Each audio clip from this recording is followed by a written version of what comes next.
Welcome back to another episode of the Writer's Hive. This is a bi-weekly chat where we attempt to demystify the writing and publishing process in order to create a writer's hive mind. As always, I'm joined by Julie and Amber. And as we are now freshly into 2022, we are going to talk about things that happened in 2021 with our writing careers and things that are going to be happening this year. So this is our Reflect and Regroup episode, and we're going to start off with Julie. Well, 2021 was quite a year for me. In terms of my writing career, it was probably the most successful and busy one of my writing career. So in 2021, I signed a contract, worked with editors, published my first book, A Curse and Ash, and have then subsequently fast drafted books 2 and part of book 3. So it has been intense. I have received some editorial feedback on a contemporary fiction novel, which I will be fixing and requerying soon as well, and have just really prioritized a lot of my writing career goals, which I can discuss in a minute. But 2021 was more than I expected. By far, it was a lot of learning as I went. It was my first time working with professional editors, with internal formatters, with cover designers. It was my first time really looking at writing as something that I could do as a career and kind of bolstering my confidence. It's the most that I have felt like a writer and an author since I started writing. And it has been both incredibly motivational, but also terrifying at times. I've never been more afraid to make a mistake that could jeopardize like different parts of my writing career. But I've also never felt more empowered to make decisions and to speak up for myself in terms of my books. I've had to learn how to market myself, which is not something that I was comfortable doing, and I'm still getting comfortable doing. So there's been a lot of growth and a lot of learning that 2021 has brought to me. I was able to go on 2 different writing retreats. I've been able to just really grow in my writing and within the community. I think it's probably the closest I felt to the writing community here on YouTube in a very long time. So it's been an incredible year for me. I spent a lot of it really nervous and really excited and strange mixes of both of those emotions. But I honestly don't think I could have asked for a better year in terms of my writing and in terms of my career as a writer. Having a debut novel out, having it be well received, having it end up in a book box. I mean, it's just been an absolute dream. I really don't have words for it. I don't think that it's something that I went into 2021 expecting at all. It's not how I started January, seeing where the rest of my year would go. I thought I was going to end up just kind of eternally querying and writing new novels and seeing what caught on. Being in a position to say that I have found my readers, to be getting feedback for really the first time on my books in a full-length manner. It's been absolutely amazing. And I'm excited to see where A Curse and Ash grows, where the series grows in the coming years. So in terms of looking forward, my writing and my career for the first time feels like it doesn't really have boundaries. Like for the first time, it really feels like I am in control and able to like really grow and push myself as a writer, which has been an amazing feeling. So in terms of working on book 2, self-edits and, editors and moving forward with publishing book 2, my goal for 2022 is to have book 2 out in the same time frame as A Curse and Ash. So hopefully in October, you're getting book 2. And then hopefully I will be refining and working on book 3 as well to get that out in a timely fashion, 1 a year. I'd also really love in 2022 to spend time on my contemporary fiction novel, to hone that story and requery it with the editorial feedback that I was given, which was valid and incredibly doable and workable for me, because my contemporary fiction romance is absolutely a story that I believe in and want the world to be able to see. I do intend to probably really push for traditional publishing for that book. So I will be re-entering, querying, hopefully, finding an agent or finding somebody who wants that story, and really honing in on what I want the future of my writing to look like, which is, again, very exciting and very nerve-wracking, but I see a lot of potential for 2022, potential that I didn't see going into 2021. But now, having had the year that I had, I definitely have the confidence to go forward into the next year and know that it will at least see one book come out, and hopefully it has other news that I can share as well. So we'll have to wait and see.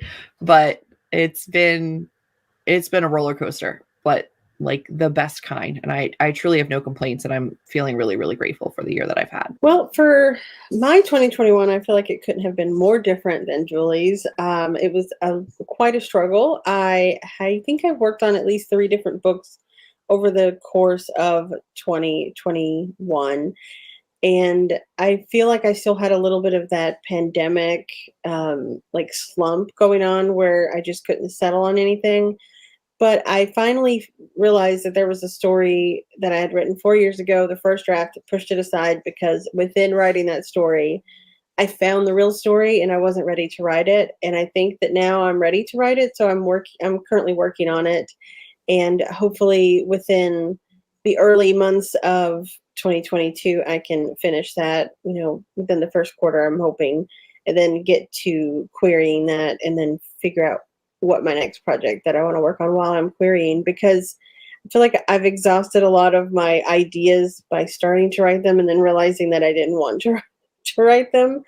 So I'm excited to maybe have some more brainstorming sessions in 2022, find my perfect niche of what I want to write, because I like a lot of different genres. And so I end up wanting to write a lot of different genres, and and that's fine. I just need to hone it in a little bit more until I'm a little bit more established as an author and find a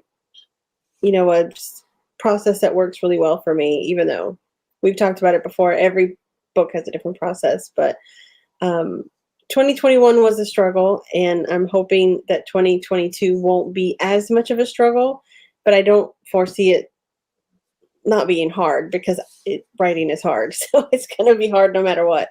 But I'm hoping that I'm at least able to move forward in my writing career and be able to not just call it a hobby anymore, to be able to actually call it a writing career. I feel like I've fallen right in between you two when it comes to my 2021. There were a lot of great highs and also a lot of lows that sort of forced me into my different mindset for 2022. So in 2021, I released 2 books on my own, my first 2 self-published books. One of them was my first nonfiction book, which is all about rights reversion. And then the month immediately after that, I re-released Soul Taken, which is the first book in my Life After series that was reverted to me. And doing that all myself in such a short amount of time sort of added this unnecessary pressure to myself, but it sort of pushed me enough to come out where I am now. So while it was very stressful, it was also very cool to do this process from start to finish, with writing the book, producing the book, publishing the book, and marketing the book. As all authors, we always have to market our books. So I will always say that because some people think with traditional publishing, you don't have to. You certainly do, but it's a little different being an independent author and the amount of stuff you need to do, especially going through. So in my experience as a traditional author, I would write the book, work with an editor, send it to them. They would do all the formatting and proofreading and everything like that. They would put it on Amazon, they put it on Kobo and all these other places. Some of my books have paperbacks with them, and also audiobooks. So that was all handled by someone else. And finally handling it all myself is just, I understand why publishing houses have so many different departments, and playing those departments myself really took a toll on my ability to work as quickly as I had in the past. So I'm very happy to be able to do that and have the opportunity to self-publish. But I also needed a shift. And 2022 is going to be that shift for me. So I do work full time last summer, actually, I took on a bigger role at work, and my time during the day I don't have a lot to myself to be able to do any sort of marketing or writing or anything like that. So it all takes place either early in the morning or late at night. So I had to sort of figure out a new schedule for myself. And I don't know if it's set in stone yet, but it's like an evolving process.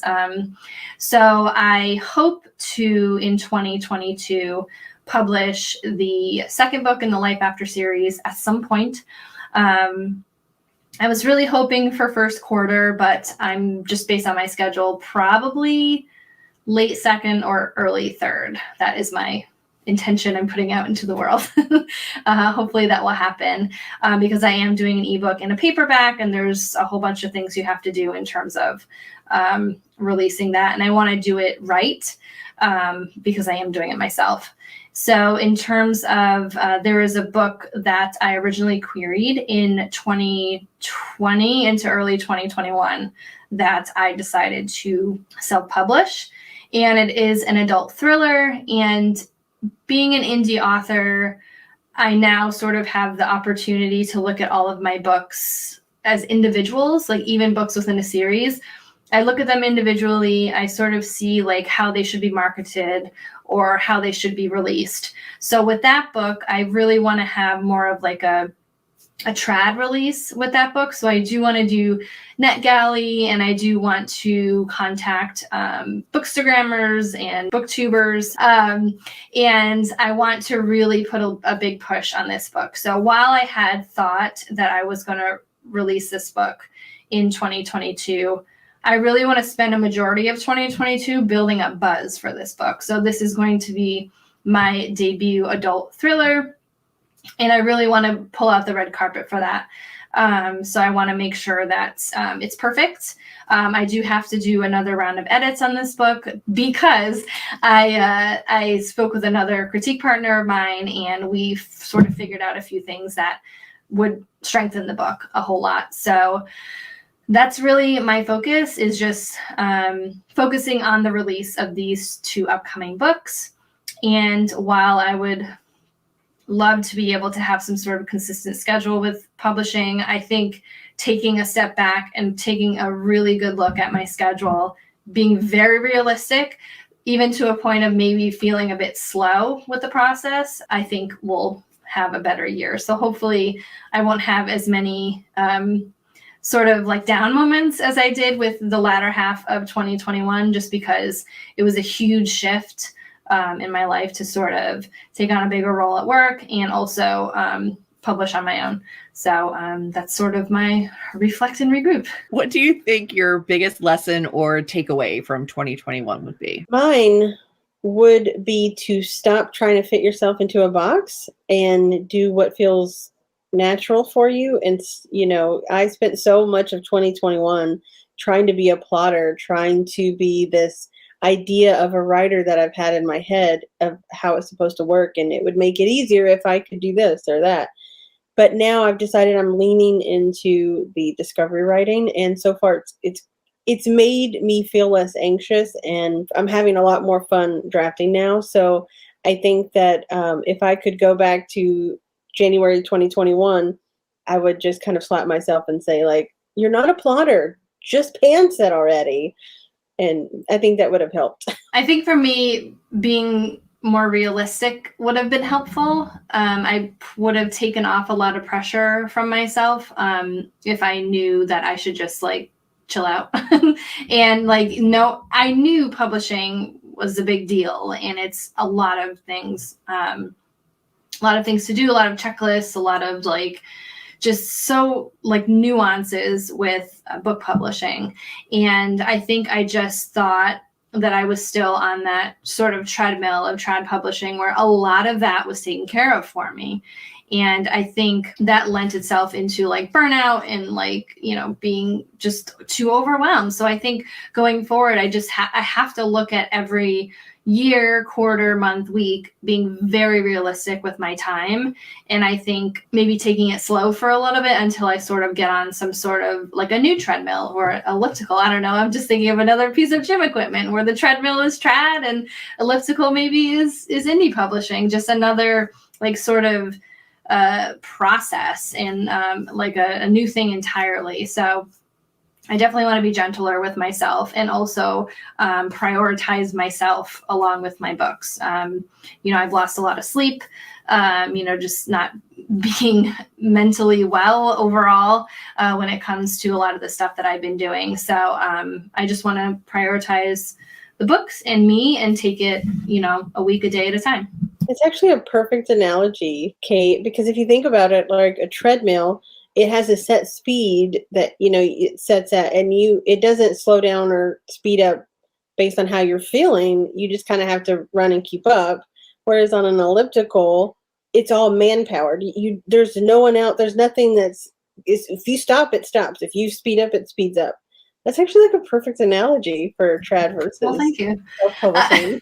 No, I didn't. I was just thinking about, because it certainly did feel like a treadmill, because it's like the same thing. Yeah. And it's always moving forward, and it's totally out of my control, a lot of it, where, like you said, like that inertia, you need to keep it up if you're going to do things yourself.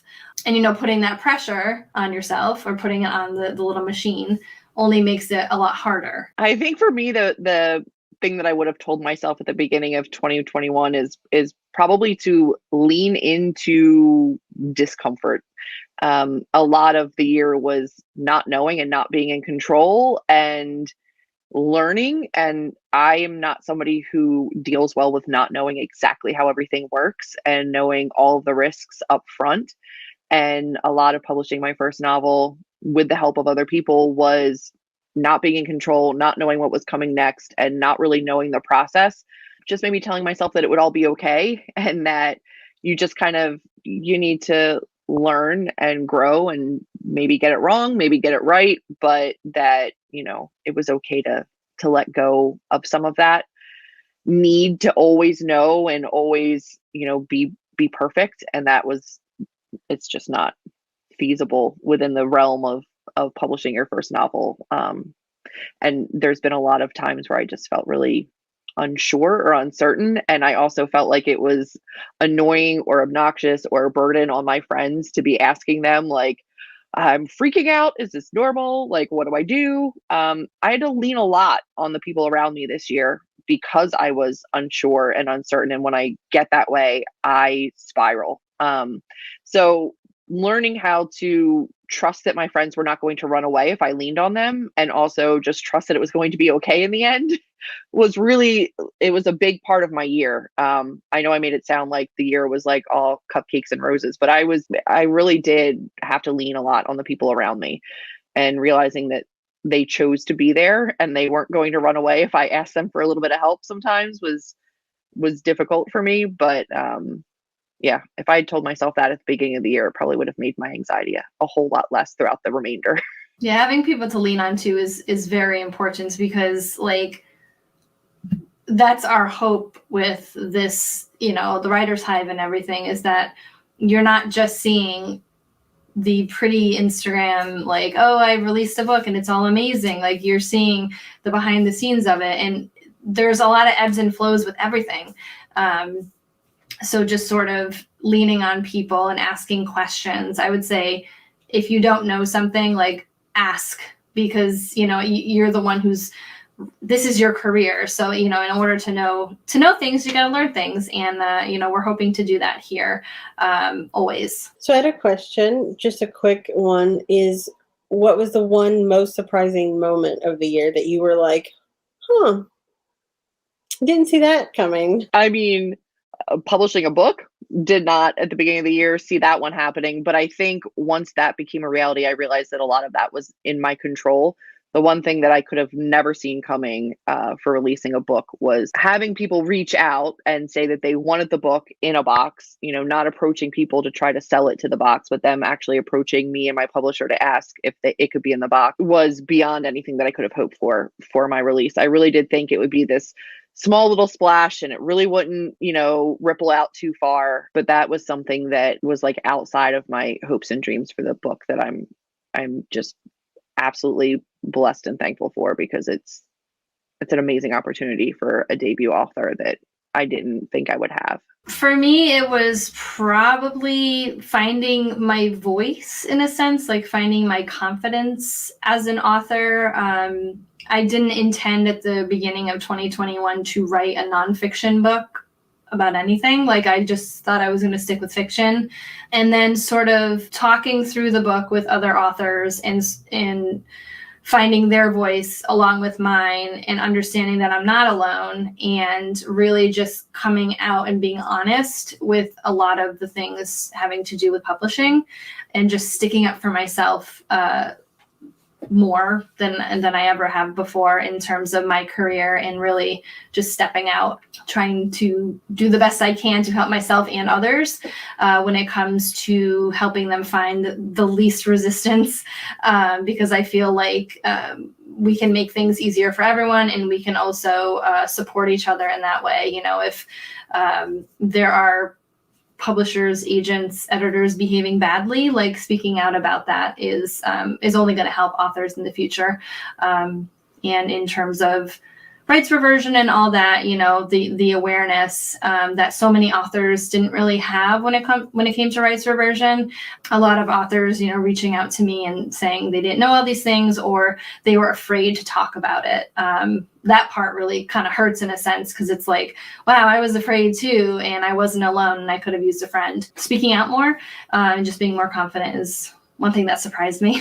For me, it's actually a person, because when we went to Highlights and I met Katie, which is a friend of Katlyn's, a writer friend, hearing someone else that was a discovery writer after I had already made the decision, like I was going to lean into the discovery writing, and I was still really nervous about it not working and needing so much work. But then meeting someone who, as they were talking about their writing process, was like clicking all of these like check boxes in my head of how I work.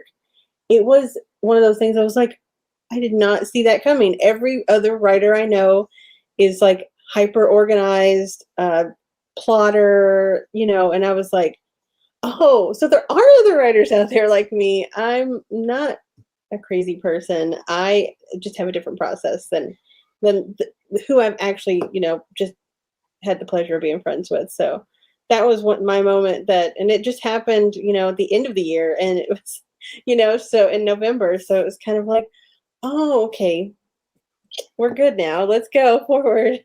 It gave me a lot of confidence in my own ability, being able to see someone else like me. Yeah, I don't think we should be, apologetic about our process either, like, trying to turn ourselves into something else. And I'm so happy you had that experience, with Katie, because I've known her for years, and there were points where I'm like, so how's your outline? Oh, wait, you don't outline. And we talk about different things, and it's just, her process is fascinating to me, and she continues to publish books in her way. And it's just like the acceptance of other authors' process is really cool. Yeah, and you hear people say like, oh, Laini Taylor's a pantser and da-da. But I've never gotten a chance to sit down and pick Laini Taylor's brain. So it's different when you meet someone in person that has the same process. It's not, I've met Laini Taylor in person at a signing, but of course they answer a couple of questions and then it gets to the signing line. So it's not like me and Katie actually spent like some time like talking about our processes and she was telling me what works for her and what doesn't. And I was like, yes, this is great. So our question for the episode for you is to let us know in the comments below about your reflection and your regroup for 2022. We would love to cheer you on with your goals for this year. And also, if you happen to be a discovery writer, be sure to comment below so we can hook up Amber with more discovery writers to make the process a bit more fun. So join us in 2 weeks on Julie's channel. I have the playlist for the Writer's Hive linked in the description box below, along with our socials, if you want to follow us anywhere else. Otherwise, we'll see you in 2 weeks. Bye-bye.